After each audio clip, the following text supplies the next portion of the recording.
I'm going to search for a redemptive angle to the story. And if that redemptive angle includes faith, I will look for that because, at the end of the day, people, they want to consume news. I believe that they want to consume news and information, but they also want understanding. They want analysis and insight.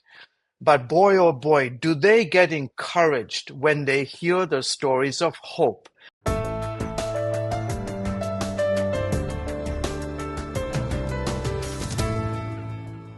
Hello and welcome to another edition of Pro Tips from Global News Alliance. I am Sam Ebersole, Director of Training for GNA. In this series, we interview working journalists who share their experience and expertise, and all of this to promote journalistic storytelling that will advance the kingdom of God. Today, we get to follow up with the amazing George Thomas, Senior International Correspondent and co-anchor for CBN News. And if you haven't already seen part one, be sure to check it out. I'll provide a link below in the description. And if you've already watched part one of our conversation, you know that he has so much experience and information to impart. And the first 30 minutes went by so quickly that we knew immediately that we needed to book him for a part two. So here it is. Now, if you missed part one, let me go back and recap a little background. Born in East Africa of Indian descent, George Thomas has been with Christian Broadcasting Network for nearly 30 years and has been to more than 100 countries, covering geopolitical news of every kind from a Christian worldview. He also tells stories about what God is doing in the most remote corners of the globe. George, thank you once again for making time for us. You're most welcome, Sam. I'm becoming a repeat offender on your show. So Well, it's a thrill to be back, and thank you so much for having me on. Well, we're just so thrilled to have you back. So we might have you for part three, depending on how this Sure. goes. But Yeah. maybe we just need to have you at least every 6 months. We'll just make you a regular. But It would be an honor. It would be an honor. well, there are a few things that we didn't get to last time, and I feel like we need to explore them a little bit more deeply. And let me start with maybe the most consequential question of all: how you integrate your faith with your vocation as a journalist. Journalists tell stories about what's happening around them for the public, and they tell it paying close attention to what is true, right? I mean, the truth is important. So tell me, how do you do that? How do you incorporate your faith with your work? Well, I think excellent question, Sam. I think for us here at CBN News, it's sort of the heartbeat of what we do in I would say the majority of our coverage. We will cover the major stories that are taking place, absolutely. But I think also part of it is the opportunity to look for that faith angle in the middle of a major, be it a U.S. domestic story or, for that matter, an international story.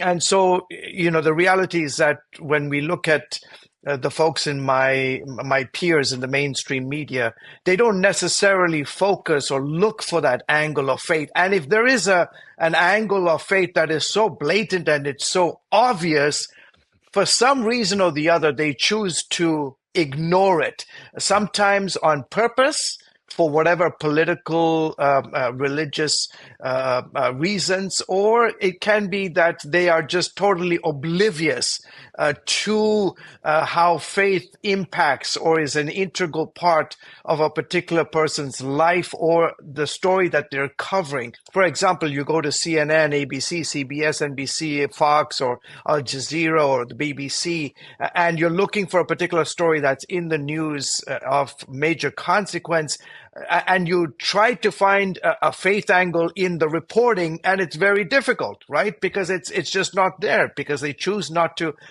focus on it. And so for us at CBN News, it's a lot more work, but at the same time, it's very rewarding because you ask questions or you probe or you go down a rabbit trail that not necessarily my colleagues in the mainstream media want to go. Because, the reality, Sam, is that there is so much stories of death and destruction every day all around us, right? And my view is, okay, I'm not going to necessarily put my head in the sand and ignore the travesties that are taking place, the atrocities that are taking place, the inequalities, the hardships that are taking place, the injustice that's taking place. I'm not going to hide from that, but at the same time, I'm going to search for a redemptive angle to the story.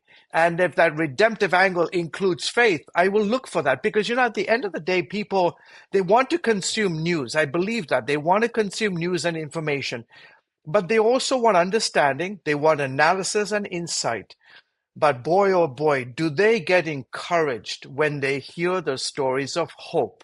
Hope that rises in the midst of the devastation of the ashes and the agony that, when somebody has unfortunately lost a loved one, lost all of their possessions, and experienced so much trauma, yet they cling to their faith. It doesn't mean that they are not sad and devastated and traumatized. No, absolutely. But then they're able to cling on to something that's more eternal in value. And even though the sorrow and the heartache and the tears of this world make them so sad, yet they find the opportunity and they dig so deep inside of them to say, you know what, I'm still going to trust God. I'm still going to lean on my faith to carry me through these situations. And those are the stories that we want to highlight, that in the midst of telling a major story, that we can find that angle of faith that makes us unique in the sort of salad bar of venues that you can gather and consume news, that we can stick out from the rest of the mainstream media and provide an analysis, provide a perspective, and bring that biblical view and that hope to the story. Now, having said that, Sam, I will say not all of my reporting and all my stories have a Christian angle. They don't. When I cover geopolitical issues, it's straight up news. It's straight up political analysis. At least for us, we can provide that extra layer of analysis and context that, for example, a 90-second story on ABC News will not have that chance to, right? So we can go longer. We can do a 5-minute, 6-minute piece, if necessary, longer, to provide that analysis. So yes, we will. As a journalist, I'll look for those angles of faith, those angles of hope in the midst of tragedy. But like to answer your question, yes, faith is a very important part of that reporting experience. And whenever that opportunity arises to illuminate and chronicle what God is doing today around the world, and boy, oh boy, He is doing amazing things, and it's a blessing and an honor to capture that. Yeah, that's fantastic. Something you said just made me think, there's the good news, capital G, capital Yeah, N, yeah, which of course is the gospel. And if you're sharing that, you're preaching, you're sharing the gospel. There's good news, and even secular news organizations often end on an upbeat news note. correct. Yeah, Years ago, they used to sometimes call it happy news, but yeah. it can seem frivolous, but it can be endearing and leave you on a more positive note. Which sometimes, to be honest, after 25 minutes of really bad news, whether it's Correct.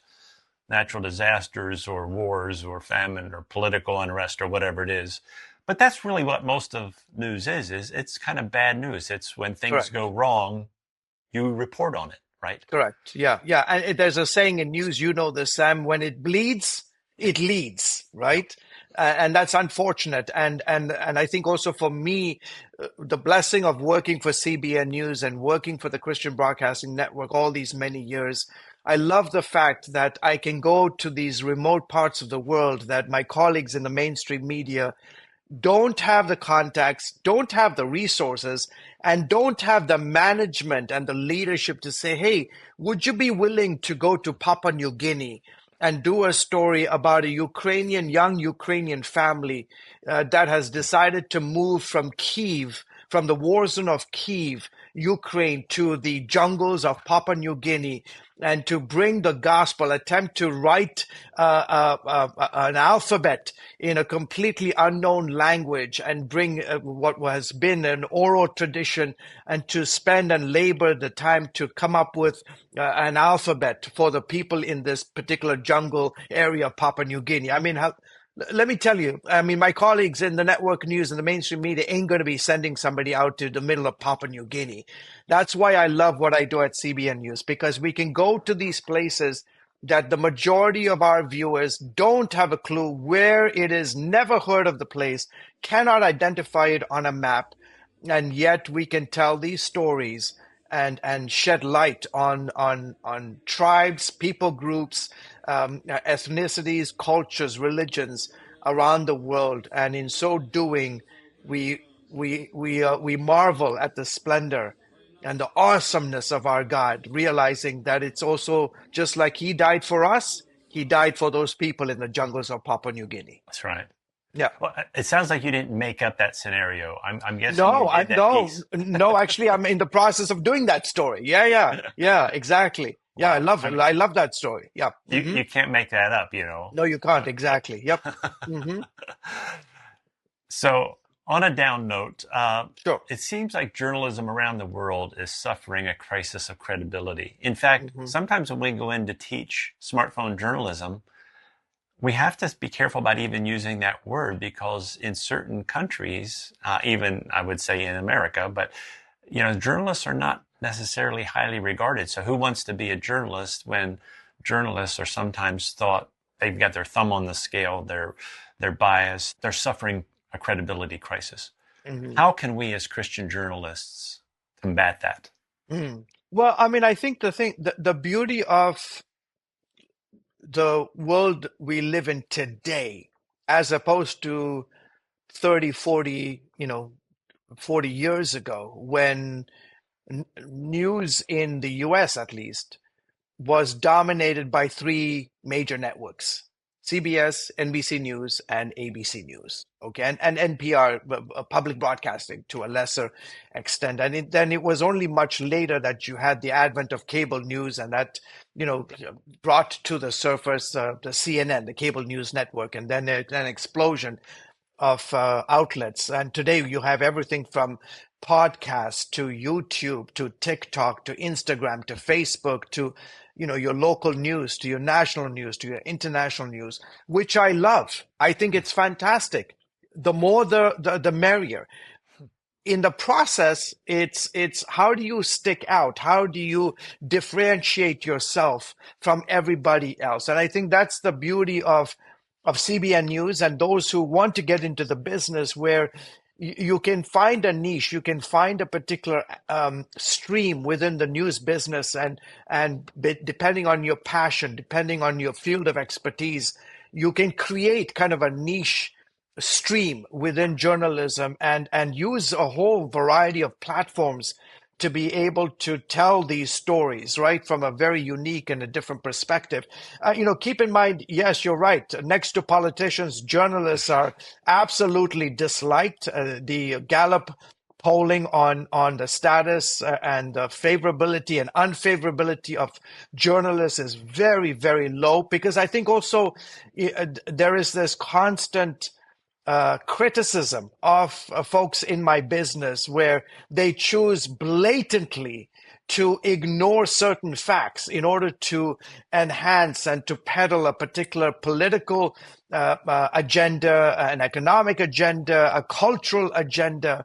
But at the same time, that doesn't necessarily it doesn't necessarily threaten me, because I welcome that, and I tell people, right, when people quite often ask me, Sam, what do you read? What's your choice of news outlets when you wake up in the morning? And I say to my friends, I said, look, next to the Bible, once I've read the Bible, right, in my morning devotions, I'll pick up, I'll look at the Wall Street Journal. I'll look at the New York Times. I'll look at the Washington Post. I'll go across the pond. I'll look at the Guardian or the London Telegraph. And then I'll go further across two oceans. I'll look at the South China Morning Post. I'll look at the Moscow Times. I'll look at the Jakarta Daily. I'll look at the Times of Israel. Now, if you just listened to the variety of outlets that I just gave you there, they are the sort of spectrum of your sort of political, ideological view of these newspapers. The New York Times, some would say, is quite liberal. The Wall Street Journal, on the other side, is somewhat of a conservative outlet. That's fine. I'll consume them all. I have no problem with that. And given that I know that they have certain biases, or viewpoints, okay, that's not a problem. I'll take a little bit of this, take a little bit of that. So I don't necessarily, I know that there are some people, at least here in the United States, and perhaps your viewers around the world, there's perhaps one or two publications or television networks you swear that you're not going to watch, right? So there are people like, for example, in the US, they only watch MSNBC News. They only watch CNN. They only watch Fox News or public television. I'm not like that. I'm sorry. I'm not. I watch them all. In fact, in our newsroom right behind, we have all the networks on the television, on our television screens, because I think it's important to keep an open mind, as long as you know that, each network, each agency or platform has an agenda, and you have to shift through all of that. But then in the process, I think also integrity. What are you looking for? How are you trying to report on a particular issue? Who are the people that you choose to interview as experts in your field, right? Do you choose to not interview a particular person because maybe that person's point of view does not jive with your point of view? I think that's not providing credibility to your story. Will I reach out to both sides of the aisle, or the political aisle, or on a particular subject? Absolutely. If one, I'll try repeatedly, I'll try multiple times different. If one says no, I'll keep trying another organization. I'll try another perspective. I want to try to bring, equal footing to my reporting. But then there are some stories that you just know, and everybody in the world knows, right? That there are atrocities taking place, whether it's Cambodia and the Khmer Rouge. I mean, hello, whether it's apartheid in South Africa, whether it's the Hutu Tutsi slaughter in Rwanda. I mean, you can just go down the list. Serbia, Bosnians and Croats.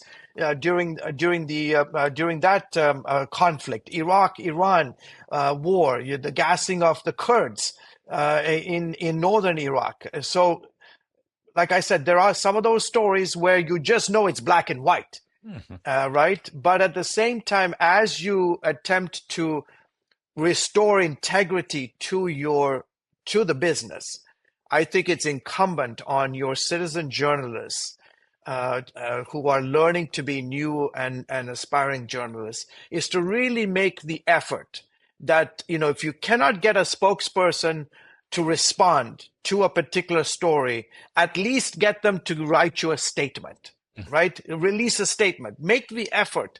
Just because a person says, you know what, I don't want to be on camera. Okay, can you give us a written statement? Let me send you a couple of questions via email or WhatsApp or Telegram, and at least let's get them on the record. Make that effort to get the opposing view on the record. That's important. And then I think also just the element of really digging through and providing sort of the depth of analysis and reporting on a story, and the way you present it, I think in many ways provides a sense of credibility, hopefully, to your reporting. And then as you build on that, as you do more of these stories, I think people will come to appreciate and respect the kind of reporting you do. Great advice. And I really appreciate that suggestion that you had when you're trying to get an alternate perspective and they're unwilling to sit for an interview or what have you, to ask for a written statement. And Correct. Just the practical application of that, you can incorporate that into your voiceover narration as the reporter. Exactly. You can put a quote on the screen and say, we reached out to so-and-so and they had this to say, and an excerpt, maybe just a short bit. And then, but I think that's a great alternative when somebody says, I don't have time, or I can't make myself available, or they're too far away, or they're just, they're not in the area. That's a great way to easily accessible. Yeah, definitely. Yeah. And you'll sometimes hear people criticize this notion of getting alternate views. Like you say, when it's black and white, you don't need to get someone to explain why Pol Pot did what he did in Cambodia. I mean, you don't Correct. need someone to try to come to his defense. But when it's not clearly as black and white, we do need to make an honest attempt and an honest effort to hear.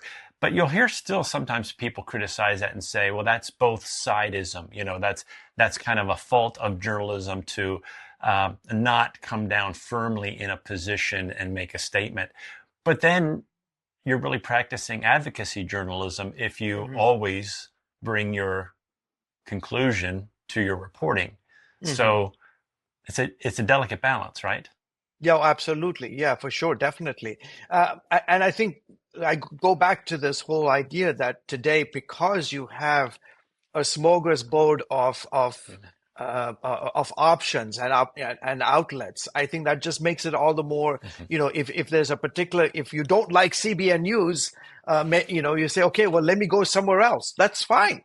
Great. I welcome that. I encourage that. I think that, again, that hopefully you don't get pigeonholed into one perspective or one just viewpoint, that you keep an open mind, and in the process you're able to get kind of the flavor and the dimensions of a particular story or an issue. Yeah, I mean that's a serious problem is people living in an echo chamber, right? They only hear what they want to hear, and they Exactly. tune Yep. out everything else. Correct. That's how Correct. conspiracy theories run rampant Flourish. sometimes in a Yep. community. Exactly. Yep. Yeah. Well, changing gears, you Yep. obviously over the years have developed probably some really great strategies for preparing yourself when you go out, especially if you're making a trip and you're going to a distant place. I mean, you've got to think about logistics of getting there and having the right gear and having the right contacts and having the right um, accommodations on the ground to be able to do what you do. Preparing for the unexpected. How do you do that? If it's unexpected, how do you prepare for it? Yeah. Well, I've been in a variety of unexpected situations, and you can you try to plan as best as possible. So typically, what happens is, like, for example, if I'm going to Afghanistan, or if I am going to Gaza, to the Gaza Strip, or to Ukraine. Typically, what I'll do is one of the first places I go to is look at the U.S. Embassy alerts, sort of the country warning issued by the U.S. State Department. Every country has sort of a threat assessment, and I'll read through it, and I'll read through the various threats that have happened in the past, that officials on the ground say could potentially happen. I'll look at the whole country map. I'll look at the areas that are hotspots, so to speak, and then I'll reach out to my contacts in those regions, right, or in those country or those areas of the country that can be potential hotspots and quite volatile, and they will be my eyes and ears. Maybe I don't have direct contact, but maybe someone who knows somebody who knows somebody can put me in touch and develop that relationship. I remember a couple of weeks ago, I was in a country in Central Asia and doing a story about the challenges of practicing one's faith in this particular place. And I happened to meet a person for the first time, and we were sitting across the table at dinner. And I wanted access to some pretty dramatic video that he shot, and some of his colleagues shot and was able to obtain. And I said, "Do you mind if you're able to share this with me?" And he leans over the table and he says to me, "I don't know who you are. I'm meeting you for the first time here at the dinner table. I don't know who you are." And a valid point. And that's part of, in these kinds of situations, you need to develop on the ground contacts and relationships, and you need to develop trust. Right? Sometimes in some of these countries, like some of these close countries, be it a North Korea or Iran or China, they appreciate journalists. but they're also very afraid to talk to journalists because of the repercussions of talking to a person who is a journalist and can potentially expose them and potentially end up putting them in trouble, right?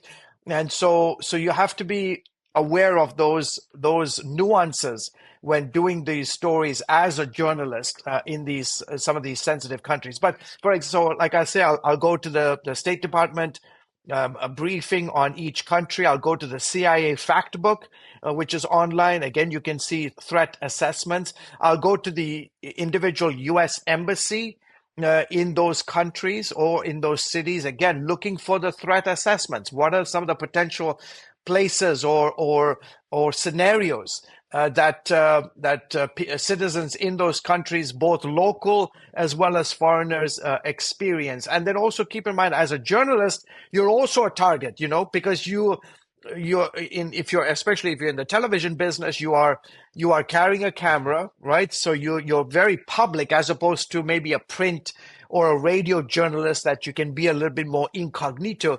With television, in my business, you're out on the streets, everybody is seeing you, right? So you're anywhere in Africa or the Middle East, you set up a tripod, put a camera on top, suddenly you have a crowd around you because they're just fascinated about that. So you have to take those extra precautions. My other big rule of thumb is that I never overextend my welcome in a hostile area. What I mean is I'm in and out. I get out of the car, film what I need to do, get back in the car. I'm constantly a moving target. If I'm, for example, in Kabul or Baghdad or in Damascus, when I'm leaving my hotel, I'm never leaving at the same time every day. I'm never returning to the hotel at the same time. I'm never leaving the same exit. Sometimes I go out through the front, sometimes I go out through the back. I never drive around in fancy taxis. If I'm traveling with locals, whether it's a translator or a fixer, or if I'm renting a car, I'm making sure that it's not a high-end, very expensive, very flashy. Again, those things. What I wear. I don't go with an expensive watch or jewelry. I'm, again, cognizant. I look at the colors. I mean, you may not even think about this, but when I'm as a field reporter, I go the countries that I'm going to, I look at how the men in those cultures dress. Do I necessarily wear their traditional outfits? Sometimes I do, to blend in if possible. Sometimes I'll grow some extra facial hair if I need to.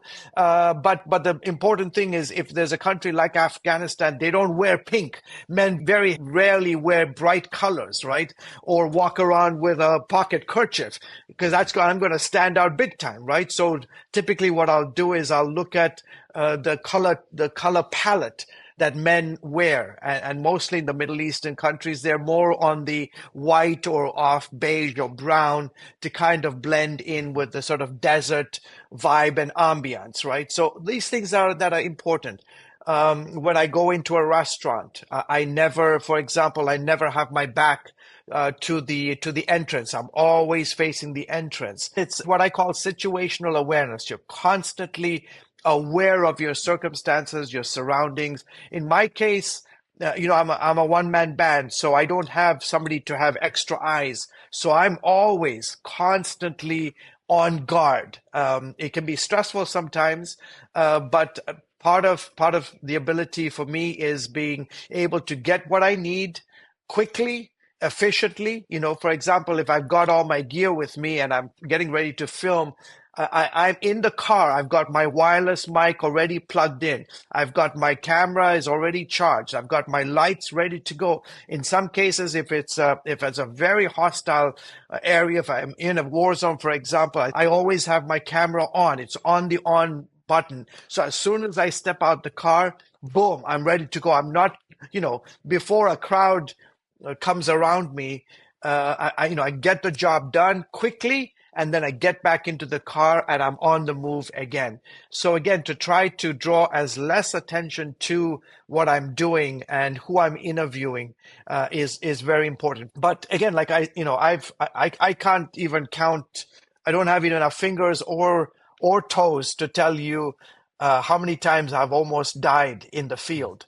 And it's only the grace of God, but it's also, again, just being aware and asking the Lord to protect you, give you insight as you go out in the day, to be constantly aware of your environment. I cannot tell you how many times I've been stopped by undercover police officers, right, on the streets of whatever country while I'm filming, stopping me and asking me for my credentials, asking me for my ID. Again, I'm prepared because I don't want to jeopardize my assignment. Neither do I want to land myself in prison, which I have.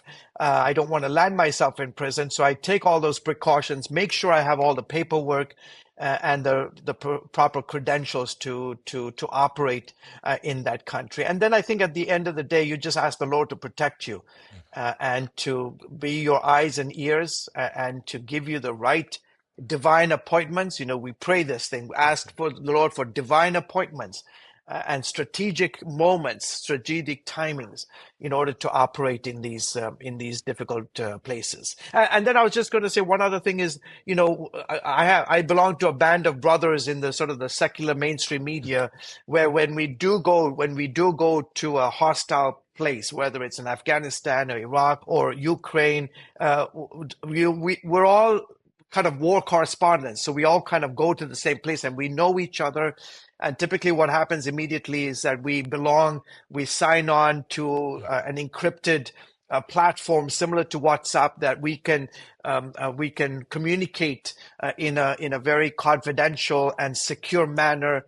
And the other beautiful thing is that we share intelligence with each other. Even though we're competitors, we also know when we're working in such hostile environments, we don't want our fellow colleague to get kidnapped, arrested, or killed or injured, right? So if there is a particular street, a particular neighborhood that we know is dangerous because we just got out of it, we'll send out an alert to all the folks in the network. Stay away from the corner of 12th and Granby Street, for example. Hostile fire. We'll identify IED explosions. We'll identify the kind of weapons or caliber machine gun that's in operation in that area. So those are the things that we kind of rely on each other when we go into these places. Again, we're competitors in the field because we want to get a good story, but at the same time, no life is worth a story. Wow, such great insight, and I just want to know where I'm going to get the George Thomas journalist action figure, or we could come up with a whole movie series, Tom Oh my Clancy God. series of your escapades. But well, George, we burned through another 30 minutes just like that. But thank you so much for sharing and investing in the next generation of journalists who are coming, who are around the world. You mentioned, how a camera makes you a target. Again, we're training people to be smartphone journalists, and that's one of the great advantages is when you're recording with your phone, you look like everyone else. You don't look like you're a threat. So that's an advantage.